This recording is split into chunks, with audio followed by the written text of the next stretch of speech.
Les sceptiques n'y croyaient pas, les fans s'en réjouissaient, l'opinion se déchirait et c'est finalement arrivé. Je vais vous laisser aucune chance. Mais on va pas vous lâcher. Hein. Ah non. Y a pas de... Hein, y a pas d'hierarchie là. Non, non. Ah mais il est déter. Dans cette vidéo, on va analyser le concours d'anecdotes entre Emmanuel Macron et McFly Carito. Une vidéo qui va faire date, c'est sûr, dans le YouTube français. Pour le meilleur ou pour le pire, ça c'est l'avenir qui nous le dira. Alors, coup de com' de génie ou échec monumental, stratégie moderne ou propagande à l'ancienne, c'est ce qu'on va voir dans cette vidéo. Entrepreneurs, freelance et passionnés de marketing, installez-vous, c'est parti pour l'analyse.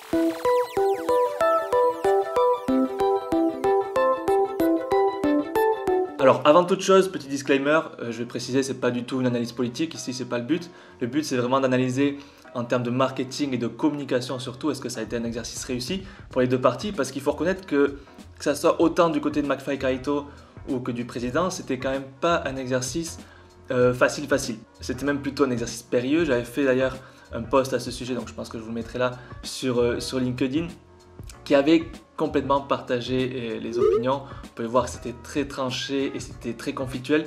Et ça se comprend aussi. Et donc pour revenir sur le format, le concours d'anecdotes, c'est quelque chose qui est très commun à McFly Carito. Je crois que c'était le 9e qu'ils faisaient sur leur chaîne. Donc c'est quelque chose qu'ils ont l'habitude de faire. Le but est simple, on partage une anecdote face à face et il faut deviner si oui ou non l'anecdote est vraie ou pas. Et ensuite, si on perd, on peut avoir un gage. Donc c'était à ça que le président Macron s'était engagé à l'époque. Et derrière ce format qui peut paraître anodin, on a en réalité de gros enjeux. D'un côté, on a McFly et Carito qui vont marcher sur des œufs parce qu'ils vont mettre en jeu leur communauté, ils vont mettre en jeu leur réputation qui est finalement leur gagne-pain quand on est youtubeur et influenceur comme c'est le cas pour eux. Et puis c'est quelque chose qui peut s'apparenter finalement à un cadeau empoisonné. C'est ce que je disais notamment dans le post LinkedIn, c'est que pour moi, ce concours d'anecdotes à le président, on ne peut pas le refuser parce que qui ne rêverait pas de raconter à ses enfants, et McFly et Carito sont papa de 2 enfants je crois chacun, j'ai fait un concours avec le président, j'ai été à l'Elysée, etc. C'est difficilement refusable, bien sûr que la communauté attendait ça, mais derrière ils peuvent perdre gros, voire très gros. Et de l'autre côté, on a Emmanuel Macron et l'équipe de com de l'Elysée qui met en jeu plus ou moins les mêmes choses, c'est-à-dire leur crédibilité, l'opinion publique. Mais finalement, c'est rien de bien exceptionnel pour un personnage politique, c'est même le pain quotidien. Donc, ils sont plutôt préparés à ça. Alors, comment s'en sont-ils sortis? Qui sont les gagnants? Qui sont les perdants? On va commencer d'abord par l'analyse de McFly et Carito qui est plus rapide. On finira plus en détail par celle d'Emmanuel Macron parce qu'elle est très intéressante à étudier. Bon, d'abord, remettons un petit peu de contexte. Qui sont McFly et Carito? McFly et Carito, ce sont 2 youtubeurs qui cumulent à eux deux plus de 6 millions d'abonnés. Et de mémoire, je crois que c'est plus d'1,4 milliard de vues sur YouTube. Donc c'est énorme. Et surtout, ils ont connu une croissance fulgurante ces 5 dernières années. Ce sont 2 papas de 34 ans.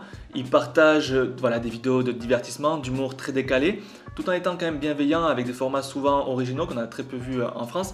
Et ce qui est intéressant de noter, c'est que leur public est d'ailleurs plutôt jeune. Et ça, c'est très important parce que ça va rendre le choix par l'Elysée, par l'équipe de com de l'Elysée, choisir de travailler avec McFly et Carito, c'est pas du hasard. Et il y a 3 mois, Emmanuel Macron leur lançait ce défi. Faites une vidéo pour réexpliquer ces gestes et si vous avez 10 millions de vues, vous venez tourner à l'Elysée. Seulement si, à la fin, avec Emmanuel Macron, on fait un concours d'anecdotes. Si l'on veut retrouver ces sensations d'hier, il faut appliquer les gestes barrières. Alors, autant vous dire que ça a explosé YouTube, que les 10 millions ont été atteints, je crois, en 3 jours, 72 heures. Donc ça a complètement tout dégommé. Et ça a pu choquer aussi, le fait que la politique, on va dire, s'immisce dans le YouTube, dans Internet. Mais finalement, c'est quelque chose qui n'est pas très surprenant. On a eu l'habitude de voir ces choses-là dans le passé avec l'utilisation de leaders d'opinion, d'influenceurs. On a pu avoir Michael Jordan dans le basket, on a eu Zinedine Zidane pendant la Coupe du Monde de 2000, la Coupe d'Europe 2000. Voilà, c'est quelque chose qui n'est pas si étonnant que ça. On a l'habitude et les politiques sont déjà associés à des sportifs. Très souvent, on a eu aussi, je crois que c'était Johnny Hallyday à l'époque avec Chirac, si je ne me trompe pas. Donc c'est quelque chose qui n'est pas une grosse surprise entre guillemets. Mais ce qui est intéressant de noter, c'est le timing. Pourquoi? Parce qu'on est dans une crise sanitaire, ça ne vous apprend rien, crise du Covid. Et notamment, les principales victimes, entre autres, ça va être les étudiants, les jeunes qui font plus du tout confiance à la classe politique et qui ont été complètement lésés dernièrement. Et l'objectif ici, s'associer avec McFly et Carito qui ont cette image de papa, qui sont très bienveillants, paternels sans être paternalistes. Donc ça c'est important aussi à noter. Et surtout voilà, ils ne traînent pas de casserole. Ils ont pendant le Covid je crois fait récolter de l'argent aussi pour soutenir les aides-soignants ou des trucs comme ça. Donc ça c'est important à noter parce que ça va être une bonne image à laquelle associer l'Elysée. Et voilà, et c'est pour ça que je disais que pour moi c'est un cadeau empoisonné. Parce que l'Elysée, ce qui vise à travers l'Elysée et Emmanuel Macron, ce qui vise à travers cette campagne de communication, c'est le cœur de cible de McFly et Carlito, c'est-à-dire les jeunes, voire les très jeunes, mais surtout les jeunes en capacité de voter, bien sûr. Il faut se rappeler qu'il y a quand même un timing, hein, voilà, on est dans un contexte où il y a dans un an les élections présidentielles, et McFly et Carlito, ils misent leur communauté, ni plus ni moins. Ils peuvent, voilà, pour eux c'est un coup de poker, soit ils sont les youtubeurs à avoir fait la vidéo avec le président de la République, c'est quand même pas rien, ça serait même unique dans l'histoire, donc ils ont l'occasion de marquer l'histoire, mais si à côté de ça, ils sont pas cohérents, si ils, on va dire, renient leurs valeurs, et Dieu sait, alors je sais pas si parmi vous il y en a qui sont en train de construire leur communauté sur YouTube, sur Instagram, sur LinkedIn, peu importe, vous savez à quel point c'est important d'avoir des valeurs et de fédérer autour de ces valeurs quand on construit une communauté. Mais c'est aussi facile de perdre ces gens-là si on se trompe et si on sort de cette route et si on renie ces valeurs. Et donc le risque pour McFly et Carlito, c'est un all-in, voilà, c'est poker. Ils peuvent soit tout gagner, soit tout perdre. Et du coup, leur défi, il était de taille, c'était pas perdre la confiance de leur communauté, rester dans ce ton voilà, de bienveillance, humour décalé, on aime, on n'aime pas, c'est pas le sujet, mais c'était voilà, rester dans ce truc-là, et ils ont réussi à le faire, je pense, à travers 2 vidéos, parce que c'était 2 occasions aussi de se planter. Ça a été le concours d'anecdotes à l'Elysée, certes, il y a aussi la chanson des gestes barrières, qui a été relativement légère et qui a continué à mettre de l'humour. Et en général, il faut reconnaître qu'ils s'en sont plutôt bien sortis. Voilà, la chanson, comme je disais, c'est un humour bien déjanté. On a vu aussi, donc cet humour déjanté revient dans le concours d'anecdotes où ils font venir un groupe de métal à la fin, Ultra Vomi pour ceux qui les connaissent. Voilà, c'est un groupe qui est bien déjanté, qui avait interprété la chanson Je collectionne les canards pour ceux qui se rappellent. Et puis ils n'ont pas oublié non plus leur côté bienveillant. Il y a notamment cette story de Carlito qui incite, je vais vous la mettre, à ne pas voter pour quelqu'un parce qu'il nous paraît gentil, mais voter pour quelqu'un parce qu'il nous paraît intéressant et qu'on partage ses idées. Vous ne votez pas pour quelqu'un parce qu'il vous semble sympathique, s'il vous plaît, n'oubliez pas ça, soyez vigilants. Alors bien sûr, je vais rajouter quelques bémols. Premier bémol, c'est qu'ils avaient l'air moins à l'aise que d'habitude, surtout dans la vidéo du concours d'anecdotes. Bon, ça, voilà, on ne peut pas trop l'en revouloir, c'est normal, tu es à l'Elysée, tu es dans un contexte très formel, c'est quelque chose que tu as vécu une fois dans ta vie, c'est assez compréhensible. Et deuxième chose, bien sûr, faut le souligner, c'est qu'ils sortent aussi de ce qu'ils ont l'habitude de faire. Ils sortent du divertissement et ils se rapprochent, qu'on le veuille ou non, même s'ils vont dire non, non, non, non, ils se rapprochent des sphères politiques. Et ça a pu en décevoir certains et il y a très probablement une partie de leur audience qui s'éloigne d'eux à cause de ça. Mais d'un point de vue communication, il faut dire, voilà, moi j'estime que le danger pour eux, je vous ai dit, pour moi c'était un coup de poker, le danger était réel, il était assez élevé et je dois reconnaître qu'ils en sont plutôt bien sortis. Ils ont, c'est mon avis, c'est très subjectif, mais je trouve qu'ils ont fait les choses plutôt bien et que c'est resté cohérent avec l'image qui est renvoyée derrière. Donc pour moi, je leur mettrai un 7 sur 10 parce que j'ai trouvé ça voilà, plutôt bien mené. On peut être d'accord ou pas, hein, n'hésitez pas à en discuter en commentaire, mais je leur mettrai cette note-là. Et du côté du président de la République, est-ce qu'il s'en est sorti aussi bien? C'est ce qu'on va voir tout de suite. Alors le défi pour l'équipe de com de l'Elysée est complètement différent. Eux, ils n'ont pas peur de perdre leur communauté, puisque c'est déjà une communauté qu'ils n'auraient pas acquise, ou en tout cas qui leur est plutôt défavorable. Donc l'objectif pour eux, ça va être vraiment de repartir en guerre. Nous sommes en guerre. À la conquête des territoires perdus, c'est-à-dire les jeunes, les nouveaux votants. Et l'objectif, il est clair, c'est redorer son blason et rassembler autour de sa bannière avant la grande guerre de l'élection de 2022. Et dans un monde qui a pris un tournant absolument incroyable sur ces 10-20 dernières années, avec l'arrivée du digital, d'internet, etc., qui a vraiment explosé, les réseaux sociaux, c'est hyper intéressant de voir les politiques arriver petit à petit. On les a vus arriver sur Twitch, même sur TikTok si je me rappelle bien.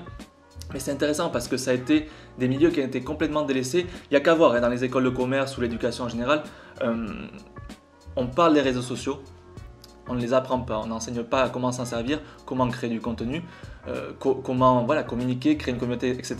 Voilà, juste on explique comment se créer un compte, des trucs comme ça à la noix.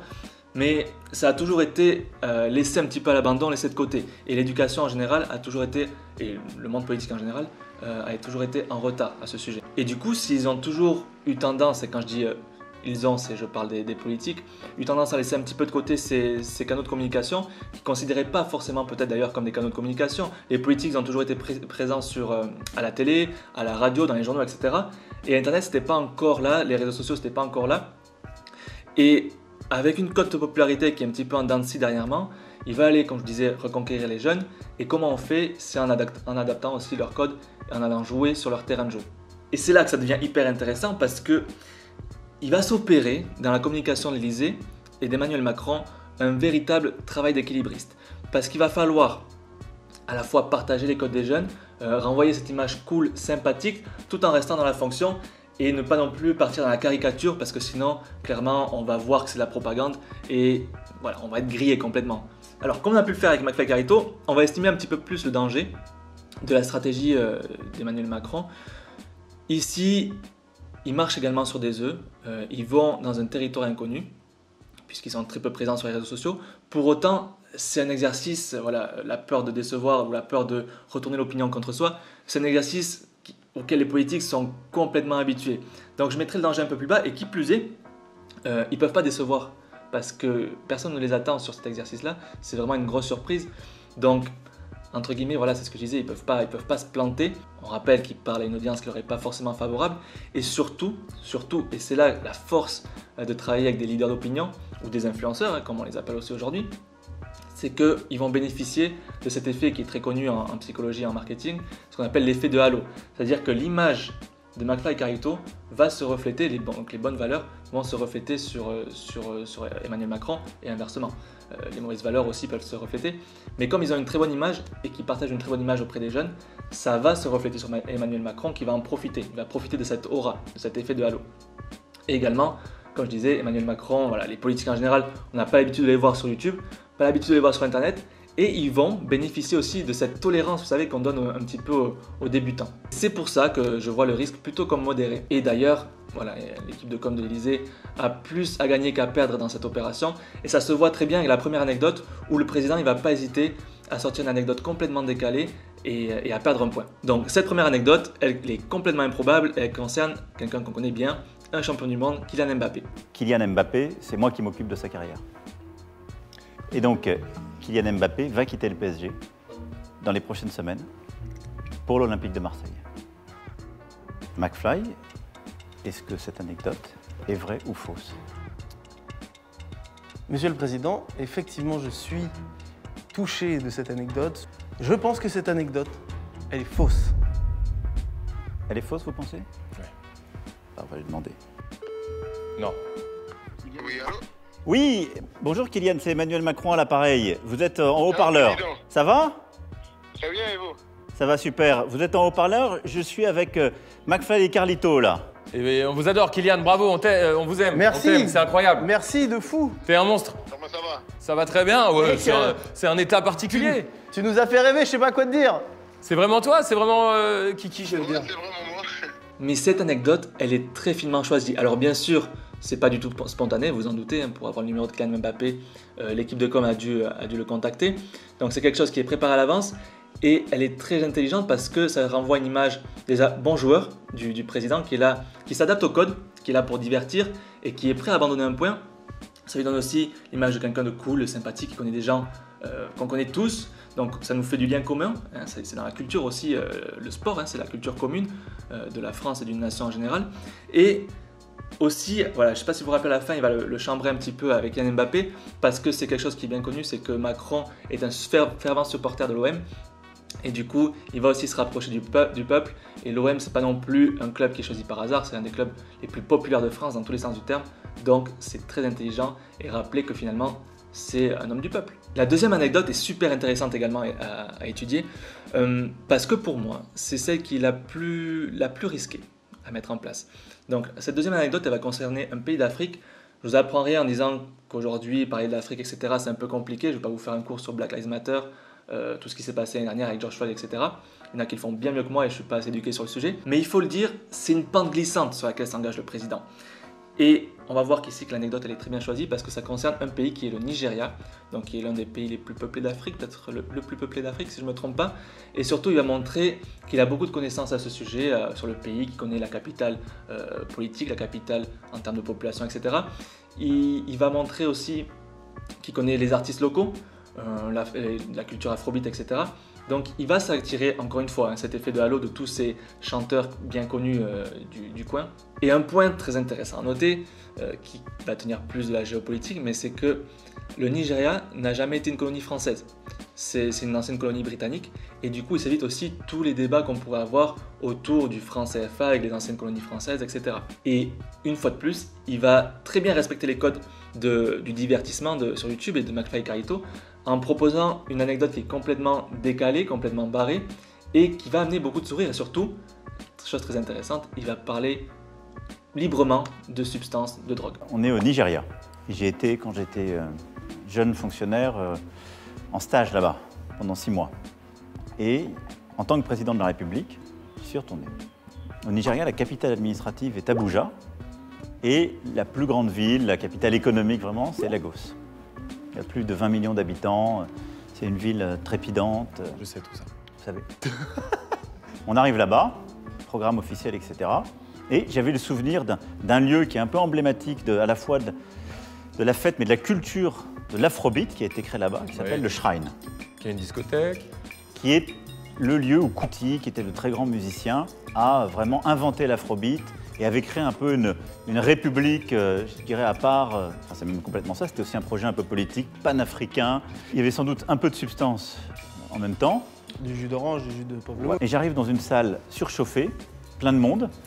Les mêmes substances étaient consommées à peu près partout, au balcon, donc ça sentait très fort. La substance, c'est... Regardez ce balcon là-bas. Et on me demande à la fin de monter sur scène, faire un peu un message à la jeunesse, pour expliquer ce qu'est notre politique en Afrique, pour présenter la France, Et à la fin de ça, d'un seul coup, une espèce de truc qui s'organise, je vois des gens qui déboulent de partout, avec c'est beaucoup moins bien fait que chez vous, parce qu'ils avaient ces petits micros, mais collés avec des sparadraps, littéralement, sur le visage. Et ça se met un peu partout, des caméras arrivent, et on m'explique que c'est une série de ce qu'on appelle Nollywood. Le Nigeria est la plus grande industrie cinématographique d'Afrique. Nollywood, c'est ça? Et on me dit, bah maintenant, vous allez tourner dans une série avec nous. Un petit rôle principal. Un petit rôle. Et donc on me met le scotch, le machin, et je me retrouve au milieu du plateau avec cette atmosphère-là. La sécurité totalement débordée par tout ce qu'il y a autour, parce que ça cogne, ça y va, ça avance. Moi, je suis là, je me retrouve, et du coup, je fais cette série. Donc, une fois de plus, une anecdote qui partage un côté très sympathique, très proche du peuple, à la cool, et elle est très très finement choisie, parce que clairement, avec celle-ci, il marchait sur des œufs, c'était pas facile. Alors, la troisième anecdote, je vais être bien plus rapide sur celle-ci. Il partage une anecdote, une fois de plus, qui se passe à Marseille, qui a un rapport avec l'Olympique de Marseille. Une fois de plus, voilà, c'est une anecdote où il va jouer au foot avec son équipe de sécurité contre des joueurs de l'OM. Donc il s'associe, et fait de halo à toutes les personnes de l'OM aussi, tous les joueurs de l'OM. Et en particulier Steve Mandanda qui va citer. Et intéressant de noter aussi qu'il va utiliser le langage des jeunes, des gens d'aujourd'hui, en parlant de la béquille avec Mandanda. J'ai pas gagné. Ouais. J'ai mis quelques béquilles à Steve Mandanda qui était bien revenu. Des béquilles, carrément. Mais qui Les béquilles, qui moi, jouait chez très bien. Moi j'imagine la béquille du 9-2, c'est pas la même, hein. C'est vraiment, tu Ouais, j'ai essayé. Voilà, donc c'est une anecdote qui est très cool, où on se dit, c'est un mec sympathique, c'est un mec du peuple, en plus il n'a pas peur de jouer avec les gens de son équipe de sécurité, donc c'est quelqu'un qui n'est pas la hiérarchie au-dessus de tout. Donc une anecdote qui est plus légère, presque un petit peu redondante parce que ça parle encore de Marseille, de l'OM, mais c'est une anecdote qui vise l'objectif de rendre le président sympathique. Et enfin, la quatrième et dernière anecdote du président, qui est bien sûr pas choisie au hasard, c'est la dernière, on conclut sur ça, et il va prendre une anecdote qui concerne Donald Trump. Alors n'oubliez pas, on s'adresse à la jeunesse d'aujourd'hui, et Donald Trump c'est un personnage qui, dans les sondages, faisait très peur aux jeunes, aux moins de 25 ans. Il y a un concept qui est très connu en storytelling, copywriting, etc. Et plus généralement pour fédérer une communauté, c'est de trouver un ennemi commun. Voilà, c'est Donald, etc. Est-ce que tu vas bien? Et il me dit, je t'appelais pour te souhaiter un très bon anniversaire. Je sais que c'est aujourd'hui et je vais te souhaiter un très très bon anniversaire. Attendez, c'est-à-dire qu'en 2018, vous avez eu un anniversaire? Elle est fausse. Elle est fausse. Vous avez pas eu l'anniversaire? Attendez. Rappelle-toi, c'était l'année des Non, anniversaires. je suis effectivement né en décembre, mais je suis né le 21 décembre. Et on était le 19 décembre. C'était pas du tout le jour de mon anniversaire. Et donc, Ça, c'est mon humour. et donc Ça, c'est ma cam, ça. il m'a dit, je sais que c'est aujourd'hui, etc. J'ai dit merci, j'ai fait comme si c'était un été. Je ne pouvais pas lui dire c'est dans 2 jours. Et du coup, même si l'anecdote elle est fausse, elle tourne en ridicule Donald Trump en le faisant passer voilà, pour quelqu'un d'un peu tête en l'air. Et surtout, elle va positionner Emmanuel Macron à l'opposé de Trump. Et comme le dit l'adage, les ennemis de mes ennemis sont mes amis. Et du coup, finalement, est-ce que les jeunes et Macron ne seraient pas du même côté? Alors, comme on pouvait s'en douter de la part de la plus haute instance de France, ça a été un exercice qui a été rondement mené. Chaque anecdote, elle est choisie très finement, avec un message, un objectif précis, rassembler les jeunes, donner une image sympathique, fédérer autour de mêmes valeurs et autour d'un ennemi commun qu'on a pu le voir à la fin. Et surtout, ce qui est intéressant de noter, c'est que Emmanuel Macron, et peut-être aussi son équipe en général, l'a bien conseillé, mais ils ont bien compris les codes de YouTube et les codes notamment de la communauté de McFly Carito. On est loin de l'exercice qu'avait pu faire, je crois que c'était Jean Castex sur Twitch, où il est arrivé et juste il a déblatéré, voilà, il a fait son blabla de politicard. Non, ici c'est quelque chose de vraiment à la cool, voilà, et quelque chose qui respecte les codes de YouTube.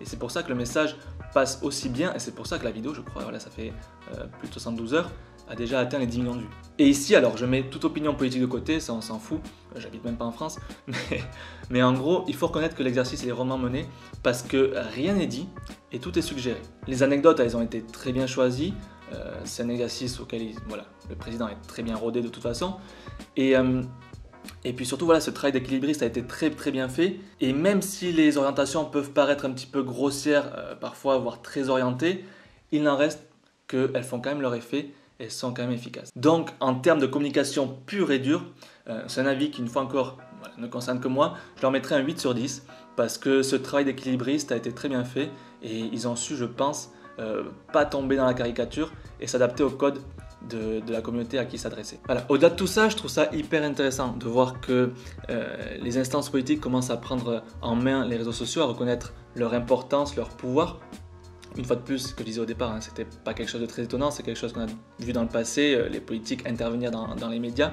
Et c'est pour ça que même si ça peut révolter, si ça peut étonner de les voir s'approprier ce qui était encore un espace de liberté pour nous, c'est pas non plus très étonnant. Et aujourd'hui, la classe politique se rend compte à contre-temps, pour ne pas changer leur habitude, que les réseaux sociaux sont de vrais moyens de communication, de vrais médias de communication, et c'est pour ça qu'on risque de les voir arriver de plus en plus souvent sur nos plateformes. Dans l'ensemble, dans cette vidéo, l'exercice, que ce soit du côté de McFly Carito ou du président, ont été plutôt bien menés. Et si cette vidéo marquera l'histoire en bien ou en mal, l'avenir nous le dira, il faut pour autant pas être désabusé face au changement. C'est qu'une continuité, et en acceptant le changement et en comprenant les règles, c'est là qu'on pourra tirer notre épingle du jeu. Et pour ne pas retomber dans les travers d'autrefois, pour ne pas se laisser berner, c'est hyper important de se former sur les réseaux sociaux, sur la création de contenu, pour faire de ces outils nos outils. Alors continuons à nous éduquer, à remettre tout en question, à garder les yeux grands ouverts pour comprendre ce qui se passe, et faisons d'Internet une terre, notre terre de liberté. Adi Schatz.